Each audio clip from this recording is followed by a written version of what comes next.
آپ اپنے لیے بھی زندگی گزار سکتے ہیں. عمران خان کرکٹ سٹار صرف تھوڑی سی کرکٹ کے اوپر باتیں کر کے کروڑوں روپیہ سال کا کما سکتا تھا. اس کو تو کچھ کرنے کی ضرورت نہیں تھی. اس کو کیا ضرورت پڑی تھی ہاسپٹل بنائے یا بھرا بھرا پھرے یہ گندے گندے لوگوں سے گالیاں کھائے؟ کیا ضرورت تھی اس کو؟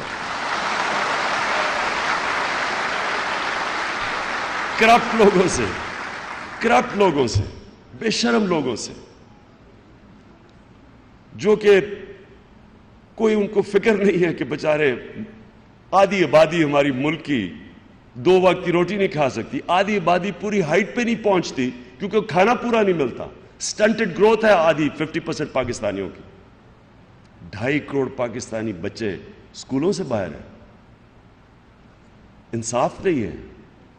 تھوڑا سا طبقہ امیر ہو رہا ہے, سارا ٹیکس کس سے اکٹھا کرتے ہیں؟ عام عوام اپنے ٹیکس سے تھوڑے سے لوگوں کو سبسڈائز کرتی ہے. غریب امیر کو سبسڈائز کرتا ہے بجائے امیر سے ٹیکس لے کے عوام پہ خرچ کیا جائے. ظلم کا نظام ہے. اور یہ لوگ تو مجھے کیا ضرورت پڑی تھی کہ ان سے ہر دوسرے دن کو برا بھلا کہوں, ان سے اٹیک کروں؟ مجھے تو نہیں ضرورت تھی. آرام سے میں ان سے ملوں. سارے 2-3 تو میرے فینز ہی تھے, کرکٹ کے شوقین ہوتے تھے. آپ کو پتہ ہے میاں صاحب کو تو کرکٹ کیپٹن بننا چاہیے تھا, غلطی سے پرائم منسٹر بن گئے.